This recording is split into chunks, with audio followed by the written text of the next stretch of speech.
नमस्कार, मैं हूं पंकज मटपाल और आज एक बार फिर मैं लेकर आया हूं आपके सवालों के जवाब। और इससे पहले कि ये सवाल जवाब का सिलसिला शुरू किया जाए, आपके लिए एक सजेशन है, एक रिक्वेस्ट है कि यदि आप अपना कॉन्टैक्ट नंबर दे सकें तो इससे मुझे सवाल को यदि और समझना हो तो उसके लिए मेरी टीम में से कोई आपको फ़ोन कर सकता है या फिर आप अपना ईमेल आईडी लिख सकते हैं। कई बार आपका जो सवाल होता है उसमें इन्फॉर्मेशन कंप्लीट नहीं होती है, जिसकी वजह से ठीक ठीक आंसर दे पाना वो मुमकिन नहीं होता है। बहुत सारी बातें फिर अजम्पशन के बेसिस पर होती हैं। यदि इन्फॉर्मेशन पूरी मिलेगी तो फिर सवाल का जवाब विस्तार से दिया जा सकता है। यदि कुछ भी इन्फॉर्मेशन की ज़रूरत होगी तो मेरी टीम में से कोई भी आपको फ़ोन कर सकता है, ईमेल के ज़रिए आपसे इन्फॉर्मेशन कलेक्ट कर सकता है, और ताकि मैं आपके सवाल का सही तरीके से विस्तार से आंसर दे सकूं। तब शुरू करते हैं ये सवाल जवाब का सिलसिला और लेता हूं पहला सवाल जो पूछा है रोहित राठौर ने। रोहित का सवाल ये है कि उन्हें 2 लाख रुपए इन्वेस्ट करने हैं 2 से 4 साल के लिए, और साथ ही 2 लाख रुपए इन्वेस्ट करने हैं लॉन्ग टर्म के लिए। तो स्कीम पर मेरी राय चाहते हैं। देखिए, यदि आप 2 से 4 साल की बात कर रहे हैं अभी फ़िलहाल, तो क्योंकि मार्केट काफ़ी वॉलेटाइल है, इक्विटी मार्केट, और ऐसे में मेरा सजेशन आपको रहेगा कि आप एक तो मल्टी असेट एलोकेशन फंड में इन्वेस्ट कर सकते हैं, साथ ही आप बैलेंस एडवांटेज फंड में इन्वेस्ट कर सकते हैं, या फिर यदि आपको बहुत अच्छे रिटर्न्स की उम्मीद ना रखते हुए और सेफ्टी की ज़्यादा आपकी प्रायोरिटी है, तो ऐसे में आप कंजर्वेटिव हाइब्रिड फंड्स या डेट ओरिएंटेड फंड्स में भी इन्वेस्ट कर सकते हैं। तो यदि आपका risk appetite moderate to high है तो ऐसे में आपके लिए मल्टी एसेट एलोकेशन फंड जैसे कि Aditya Birla Sun Life multi asset allocation fund या ICICI Prudential multi asset fund, ये सही चॉइस रहेंगी। ये मल्टी एसेट फंड्स ऐसे होते हैं जिसका इन्वेस्टमेंट इक्विटी, डेट और गोल्ड सभी तरह के एसेट क्लासेस में होता है, तो आप थोड़ा पैसा इस तरह की स्कीम में इन्वेस्ट कर सकते हैं। साथ ही आप एक बैलेंस एडवांटेज फंड, उसके लिए भी ICICI prudential balance advantage fund इस कैटेगरी का मेरी चॉइस का एक अच्छा फंड है, आप इसे भी अपने पोर्टफोलियो में शामिल कर सकते हैं। और यदि आप इक्विटी में इन्वेस्टमेंट नहीं करना चाहते हैं 2 से 4 साल का जहां पर आपका नज़रिया है, तो आप फिर एक डेट फंड जैसे कि Aditya Birla Sun Life savings fund और साथ ही Axis banking and PSU debt fund, इनमें भी निवेश कर सकते हैं। तो आप चाहें तो तीनों तरह की कैटेगरी में, जैसे मैंने कहा, एक बैलेंस एडवांटेज फंड, एक डेट ओरिएंटेड फंड और साथ ही एक मल्टी एसेट एलोकेशन फंड, इन 3 स्कीम्स में इन्वेस्ट कर सकते हैं। अब बात करते हैं लॉन्ग टर्म के लिए, जहां पर आप वेल्थ क्रिएट करना चाहते हैं, उसके लिए आपके पास बहुत सारी चॉइसेस हैं। बट अगेन, आपने लॉन्ग टर्म कहा है, लेकिन कितने साल का नज़रिया है ये नहीं कहा है।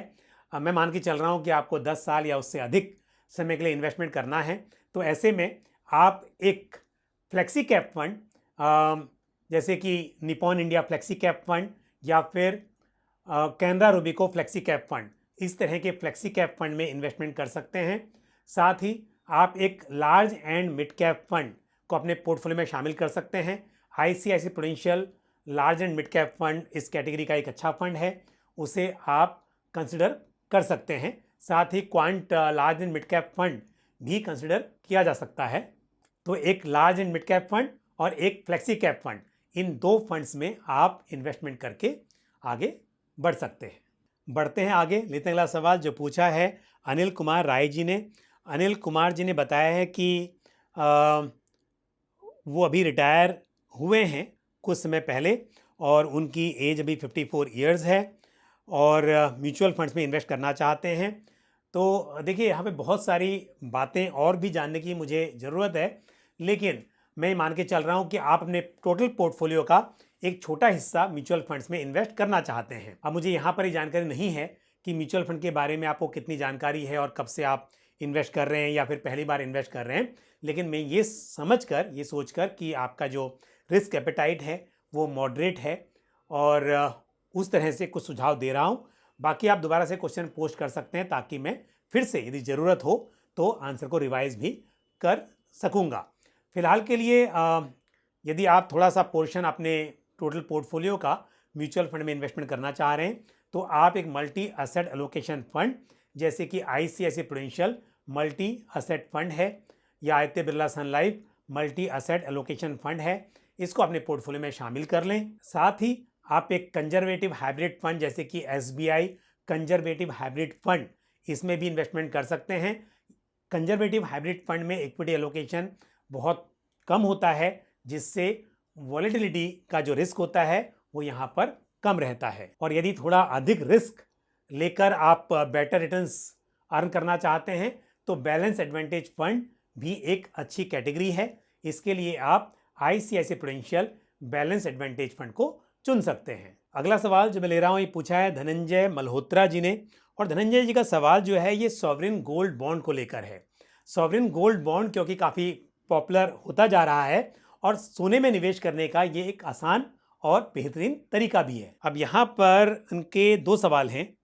पहला सवाल ये है कि यदि सॉवरिन गोल्ड बॉन्ड को यानी कि पुरानी जो सीरीज़ हैं उन्हें स्टॉक एक्सचेंजेस से बाय किया जाता है तो क्या उन्हें डायरेक्टली मैच्योरिटी पर सेल किया जा सकता है? तो पहली बात तो ये है कि जब वो मैच्योर हो जाएगा तो आपको सेल नहीं करना है बल्कि वो ऑटोमेटिकली रिडीम हो जाएगा, उसका पैसा आपके बैंक अकाउंट में आ जाएगा। तो चाहे आपने प्राइमरी मार्केट से लिया हो या फिर एक्सचेंज के थ्रू सेकेंडरी मार्केट से लिया हो, दोनों ही केसेस में जब मैच्योरिटी होती है तो उस वक्त पर आपको किसी और को बेचना नहीं है क्योंकि वो तो फिर मैच्योर हो गया और गवर्नमेंट आपको आपका पेमेंट कर देती है, पैसा आपके बैंक अकाउंट में आएगा। और दूसरा सवाल यह है कि यदि एसजीबी को एक्सचेंज से बाय किया जाता है तो क्या उसका सर्टिफिकेट मिलता है? नहीं। जब आप एक्सचेंज से बाय करते हैं चाहे प्राइमरी मार्केट में करें या सेकेंडरी मार्केट में, यानी कि आप डीमैट अकाउंट में बाय कर रहे हैं तो यूनिट जो हैं वो आपके डीमैट अकाउंट में क्रेडिट हो जाती हैं। जैसे आप शेयर बाय करते हैं तो शेयर का आपको सर्टिफिकेट नहीं मिलता बल्कि आपके डीमैट अकाउंट में शेयर्स क्रेडिट हो जाते हैं। इसी तरह से जब आप डीमैट अकाउंट में एसजीबी की यूनिट्स को बाय करेंगे या सॉवरिन गोल्ड बॉन्ड बाय करेंगे तो वो आपके डीमैट अकाउंट में क्रेडिट हो जाएंगे। साथ ही आपने ये भी पूछा है कि उसके ऊपर जो सालाना 2.5% का इंटरेस्ट मिलता है क्या आपको मिलेगा या नहीं मिलेगा? तो बिल्कुल आपको वो मिलेगा। जिसके पास वो बॉन्ड्स होंगे, जो उनका ऑनर है, उसको वो इंटरेस्ट मिलेगा। यानी कि सेकेंडरी मार्केट से यदि बाय किए जा रहे हैं तो जब तक प्रीवियस होल्डर के पास वो थे उन्हें इंटरेस्ट मिला और जब वो नए इन्वेस्टर के पास आ जाएंगे तो नए इन्वेस्टर को इंटरेस्ट मिलना शुरू हो जाएगा। तो मुझे उम्मीद है कि आपके दो नहीं बल्कि 3 सवाल थे और मैंने तीनों के सवालों के जवाब अप टू योर सेटिस्फैक्शन दे दिए हैं। फिर भी और कोई सवाल हो तो आप मुझसे पूछ सकते हैं। और बढ़ते आगे, लेते हैं अगला सवाल जो पूछा है मनवेल टुडू ने। और इनका सवाल यह है कि यदि किसी को 1000 से 5000 की एसआईपी करनी हो और बिगिनर हो तो उन्हें किस तरह के म्यूचुअल फंड्स में या कौन से म्यूचुअल फंड में करना चाहिए? मैं पहले बता दूं कि एक बहुत ही इंपॉर्टेंट चीज़ है कि आपका रिस्क एपेटाइट कैसा है।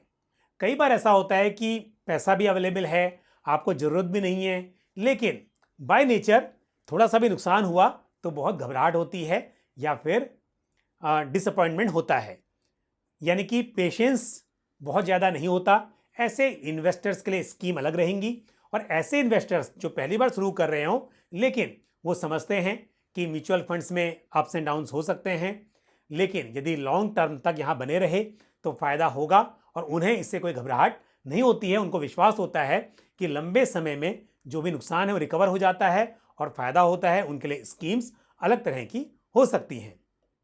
साथ ही आप कितने समय के लिए इन्वेस्टमेंट करना चाहते हैं ये भी बहुत इंपॉर्टेंट है। मान लीजिए कि आपको पेशेंस तो बहुत है लेकिन ज़रूरत ऐसी है कि कुछ महीनों के बाद में या कुछ साल के बाद ही पैसों की ज़रूरत पड़ने वाली है, तो ऐसे में डेफिनेटली आप वो स्कीम्स लेंगे जहां पर उतार चढ़ाव यानी कि वॉलेटिलिटी की संभावना कम हो।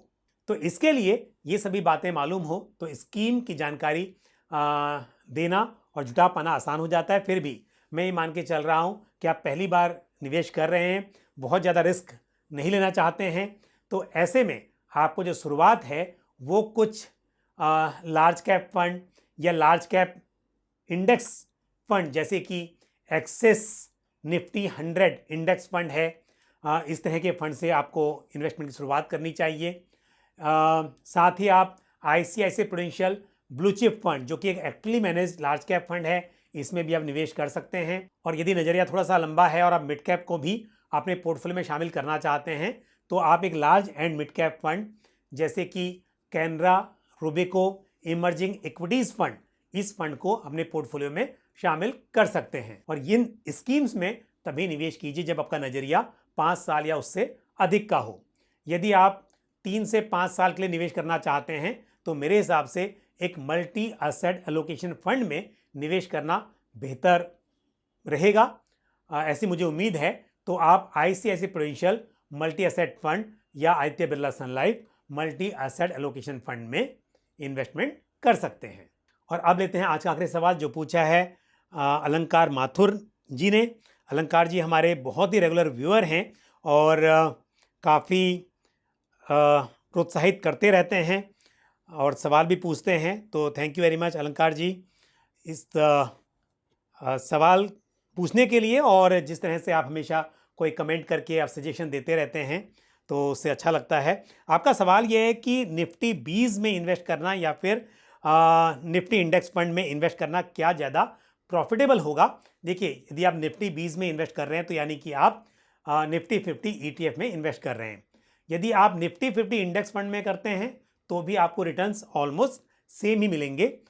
अंतर यह है कि जब आप निफ्टी 20 या किसी भी निफ्टी 50 ETF में इन्वेस्ट करते हैं तो आपको यूनिट्स रियल टाइम बेसिस पर मिलती है।